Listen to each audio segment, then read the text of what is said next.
Start a grand round with the name of Allah. So I recite few verses of Quran. Bismillahir Rahmanir Rahim. Ar-Rahman, Allama al-Quran, Khalaqal Insan, Allamahul Bayan, Ash-Shamsu wal-Qamaru bi-Husban, Wan-Najmu wash-Shajaru yasjudan. Sadaqallahul Aliyyul Azim. Now I invite Dr. Bilal Ahmad Java. He is section head of pediatric to present his talk on thyroid function test. Sir, please come on the stage. बहुत शुक्रिया आपका.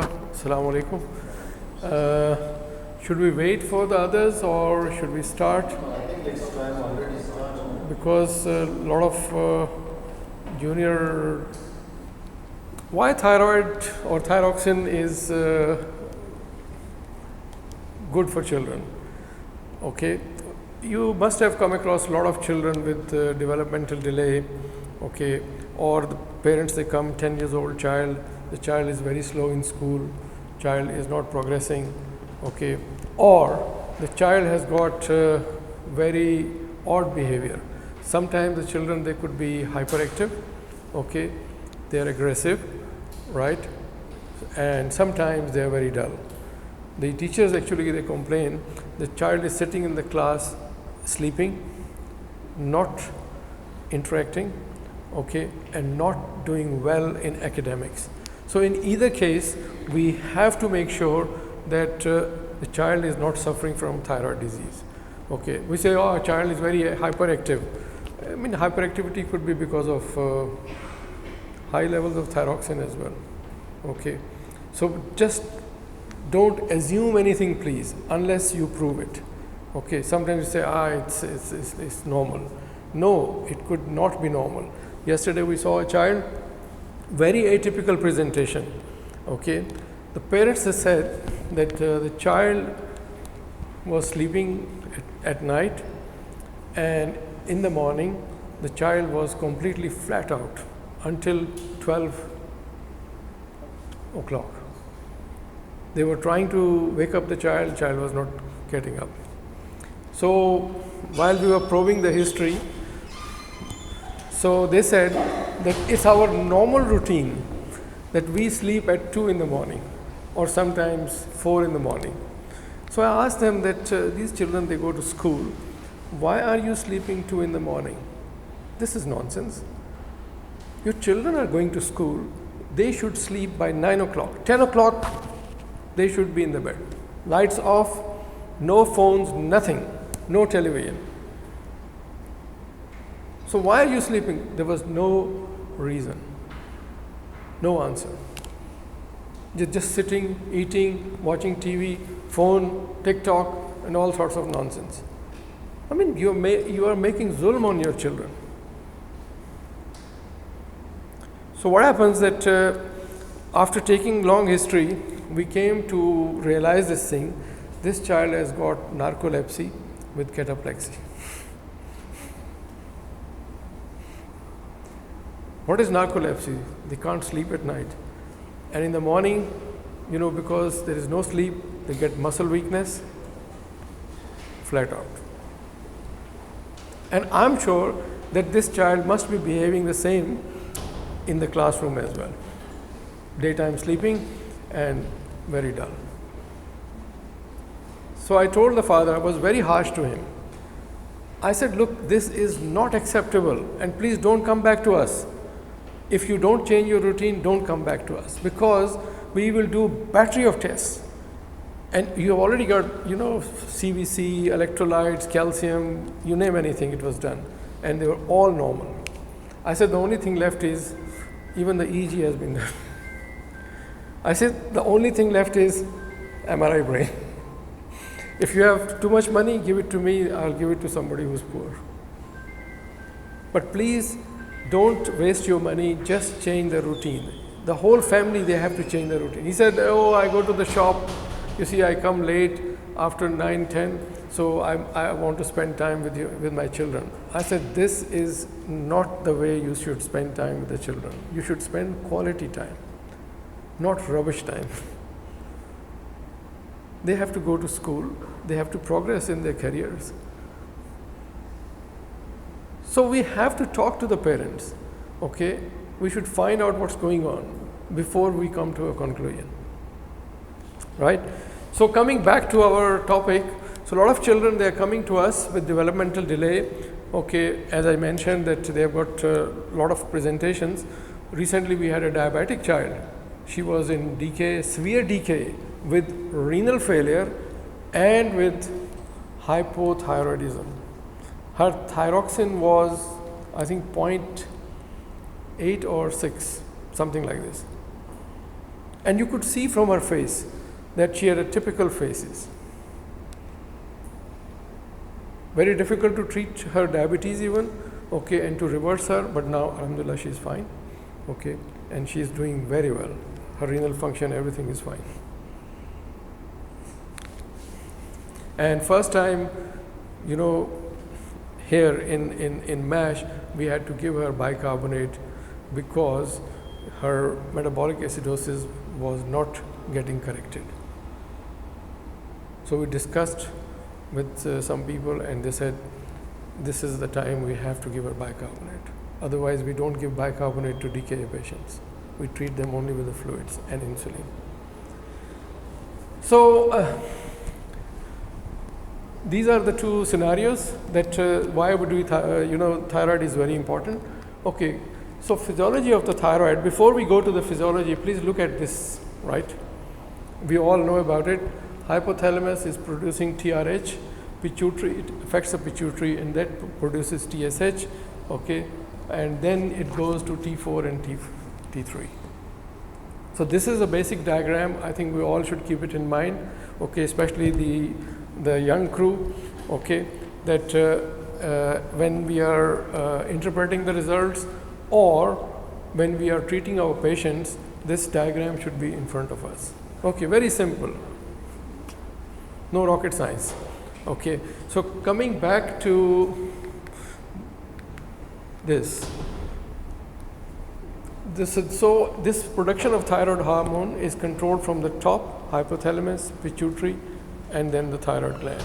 Okay, so TSH binding at the cell surface of the thyroid gland incorporates thyroglobulin, okay, a large glycoprotein into the colloid droplets within the cytoplasm of the cells, and then comes the iodine, okay, and it combines and make thyroxine, okay.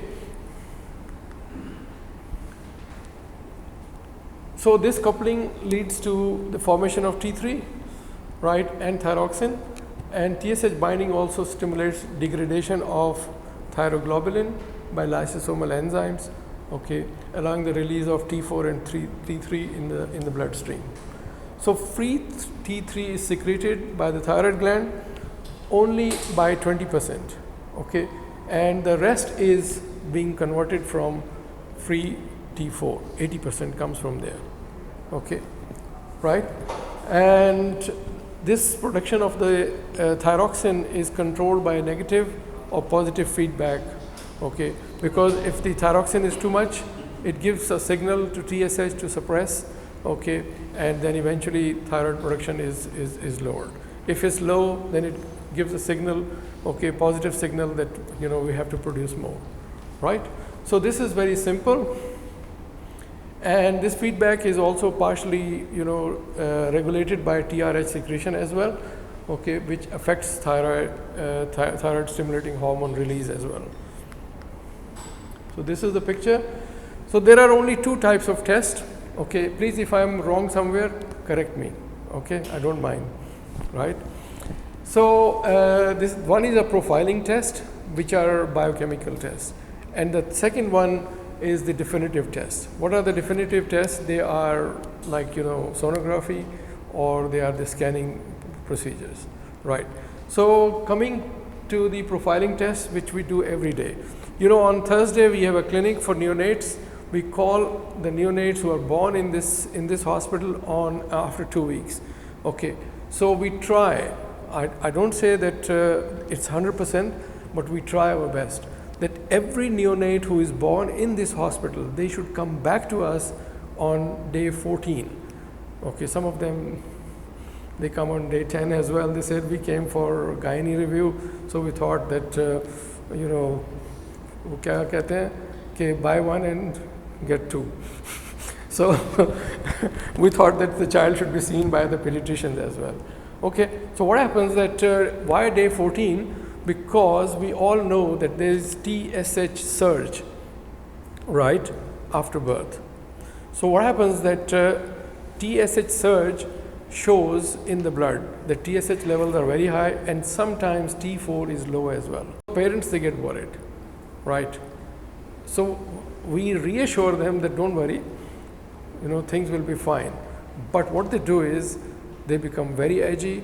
They go to one doctor, and from that doctor to the other doctor, and to the other to the third one, and they go all around, and then they come back to us again. Actually, one of our colleagues here, his own child, he had a very high TSH levels, and he was very worried, despite he has been working in pediatrics for donkey years. So he was very worried that TSH is very high. T4 was normal. It was low normal. But he was very worried. What to do? I told him, I said, don't worry. Okay, we'll keep on repeating the bloods after every 2 weeks. And inshallah, things will be fine. Baby looks well. Okay. But still, he was insisting, should we do a scan or should we do this? Or eventually, after about 3 weeks, TSH started becoming normal. Right. And T4 was also normal. So what happens that this is what happens with a lot of children. So I'm coming back that we do the TFTs on in 2 weeks time. Why? Because TH surge is coming down. Okay, so the results, they become almost normal by that time. Okay, so the parents, they don't have to have anxiety. Okay, so what I do is when I take the blood, and we do the bloods ourselves. We don't send the babies to the laboratory because they prick them 10 times. Okay, so we do the bloods ourselves. Okay, all our people, they are good at taking bloods. Okay, so maybe one or maybe sometimes 2 or 3 pricks, but most of the time it's 1 prick. Okay, so we do the bloods and we tell the parents that please go home. If there is anything wrong, we will phone you. Please don't phone us. You see, let's say if there are 20 babies and you have to go through all the results, and then you have to phone 20 people. So imagine, where do you stand? So we tell them, the message is, please go home, okay, chill out, right? We will phone you. If there is anything abnormal, we will phone you and we'll let you know that you should come back with the baby. Otherwise, don't worry. But they still send us the results, they still phone us. Because they sit with the people and say, oh, no, this is very dangerous. You have to contact the doctor. Okay, so what happens that we do T3, T4 and TSH. Actually, in babies, we just do T4 and TSH. And we have a deal with the lab that they will charge them less money. Okay, they won't charge them separate. So they have given them a deal that T4 and TSH is done, so they will charge them this much amount.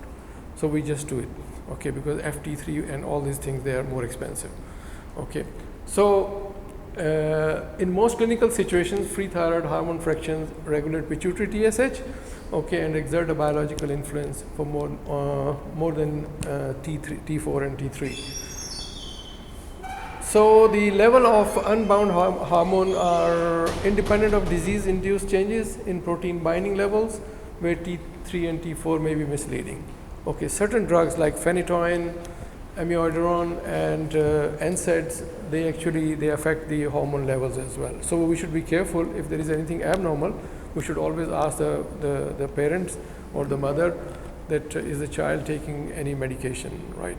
So this is important. So patients with hyperthyroidism on treatment are monitored more appropriately by free T3, not only T3 and T4, but free T3. In children, 99% time we don't do free T3. We just do T4 and TSH, and we monitor our medication, right? And they remain elevated despite low or normal free T4. That's why they actually monitor them on free T3. Am I right or wrong? Sir, T3 is the active form. Yeah. Why you are not going to do the T3? In children, we don't do it. We don't do it. It's not recommended. Because isolated abnormalities of the T3 can happen. Yes, in that case, if there is something abnormal, we do. Otherwise, we don't do routinely. And we are doing very well with the treatment. In contrast, when investigating hypothyroidism, free T3 levels may be misleading. Why? Compared with free T4 because of the increased peripheral conversion of free T4 to T3. Right? In this situation, T4 is preferable. ठीक हो गया? So, but please be careful. Different labs, they've got different references. So before we read the results, we should look at their reference. That what is the normal for this lab? Okay, most of the labs they have they have standards, but sometimes it's different. TSH is a sensitive marker of changes in thyroid status. So increased changes in free T4 lead to changes in pituitary and TSH secretion. Obviously, when TSH is high, you see what will T4 is high, it will suppress the TSH, it will suppress the T4 eventually. Okay, so small alteration in thyroid hormone status may be detected due to amplified secretion or activation of TSH. Right, measurement of TSH and free thyroid hormones levels are recommended to assess accurately thyroid function and to monitor the treatment. There is another thing called thyroglobulin. It's normally stored in colloid cells in thyroid and should be undetectable in serum in the absence of thyroid disease. Right, its measurement is helpful in defining the etiology of congenital thyroid disease. Normally we don't do it, but sometimes we have to do it. Proliferation, increased stimulation or malignancy of thyroid can release TG in the circulation, and increased levels indicate there might be metastatic disease. Okay, so in that situation where you're suspecting that there could be a malignancy in thyroid, so we do the thyroglobulin. Okay, so TBG, I don't know whether the medical people they do it or not, but we don't do TBG. Okay, because what happens is it varies. In nephrotic syndrome, okay, in malnutrition and all other things, TBG can be very misleading, so we don't do it. Right, so you can say it's more like an obsolete test. Now, etiological tests, these are the diagnostic tests that what's going on with the thyroid. In children, what we do is if T4 and TSH levels are deranged, the next step is, let's say the TSH is very high and T4 is low or very low. So the next step in children is we send them for an ultrasound of the thyroid gland. Okay, and ultrasound will guide us whether we should go ahead and do the scanning or not. Okay, so what happens that first of all, these are the antibodies. Okay, there are three types of antibodies. One is TPO, then second one is TRAB, and then there is a thyroglobulin antibodies. So TGABs and TPO. TPO is done more routinely, especially by the gynae people. Okay, and they are present in Hashimoto's and Graves' disease, right? And in Graves' disease is usually associated with raised TRAB. Okay.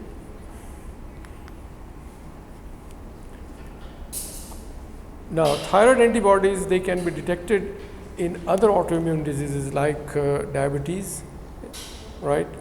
Insulin-dependent diabetes. It can be in celiac disease as well, okay, or any other autoimmune disease. So, prevalence of TPO and TG antibodies, it can be high, right, in the relatives of the patients with autoimmune diseases. So just remember this thing, please. Thyroid releasing hormone, this is sometimes used in TSH secreting tumors, which are hypothalamic hypothyroidism, and in the form of thyroid hormone resistance. Then we do TRH. So it's rarely performed these days. It involves IV TRH and then monitoring TSH response at 0, 20 and 60 minutes. In normal individuals, increased in TSH at 20 minutes and decline at 60 minutes is observed. I just mentioned it because though this test is not done routinely, but just for your information. This is now ultrasounds, okay, and thyroid sonography helps to locate presence, location and size of thyroid, as well as presence of any cyst and nodules. It's useful when investigating neonates with suspected congenital hypothyroidism. It is also crucial in ruling out malignancy in children with asymmetric goiter or thyroid swelling, right? And suspicion of the thyroid malignancy needs thyroid biopsy. Radioactive scans, we do a lot in children, especially if ultrasonography shows us that the thyroid is absent or ectopic, so we have to do it to find out where the thyroid is. But sometimes it can be sublingual or somewhere else, so we have to find out. So we do the scanning, okay, and there are two types of scans, but most of the time we do technetium 99, okay. So these scans, they are also useful in defining areas of hot areas and cold areas, okay. An overactive thyroid gland accumulates more isotope and less active gland takes less isotope.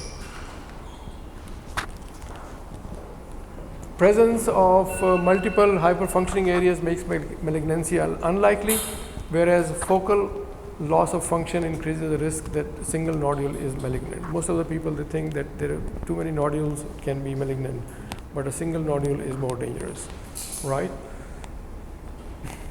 This percolate discharging test, to be honest with you, I have never come across this, okay. So, and actually it's not done routinely. But what happens is there is a syndrome called Pendred syndrome, okay, and in Pendred syndrome, hypothyroidism is associated with deafness in children. So we see quite a few cases, but this test has been replaced by MRI of the middle ear, okay. Dr. Mansoor is gone, otherwise he would have thrown more light on this thing. So people don't do this test anymore. So neonatal thyroid function, now just a brief physiology of that. During pregnancy, mother's free T4, actually it crosses the placenta and goes to the baby, okay, and it helps in the growth and development of the baby. 2 weeks, because by 2 weeks the TSH surge is coming down, okay, so the test can be more likely it will be normal, okay. So you know the incidence of hypothyroidism in children is 1 in 2,500. So you can imagine that after every 2,500 children there is one hypothyroid. But we see, I think, more than that. I've got, I think, 5-6 cases at the moment. And recently there is a child from Vihari, had white fontanelle, was chubby looking. We called them back, and on second week, and we found that TSH was more than 100. There was another child who was in respiratory distress, and we were unable to wean them off from the oxygen. And by chance, we just did thyroid function, and we found that thyroxine was very low, TSH was high. We started thyroxine, and within few days, everything changed. And that child is walking around now, very naughty. So it's a routine. You see, if you want a good standard, I think we should convince the parents that they should get it done. Okay. So for the 14 days, you have to do it at birth and then 14 days? No, we do once if it's abnormal. If TSH is very high, let's say it's like 9, 10. So then we say, okay, come back after 2 weeks, we'll repeat TSH again. If T4 is normal, then we only repeat the TSH, just to see whether it's coming down or not. Okay. But remember one thing, please, that in Down syndrome, they are hypothyroid, but they may not be hypothyroid sometimes, but their TSH levels are generally higher than the normal children. So we have to take it as normal. They have got a different ranges. So in thyroid children, ranges are different. Okay, so we should not prompt to give them treatment. Ji, any other question? So the take home message is, please tell everybody in the population that when the baby is born, get thyroid function test done at 2 weeks. It will save the life of the child. Otherwise, children come back to you with developmental delay, they have got a hearing problem, they've got other problems, they are slow, they're not doing well in school. Okay. Hyperthyroidism is not that common in children. Hypo is very common. And if hyperthyroidism, if you see a baby, it's a typical presentation. They are very agitated babies. They behave like septic babies. Their heart rate is very high, their platelets are low, okay, and they are very jittery babies. And it's an emergency to treat them. Right? Thank you. Thank you.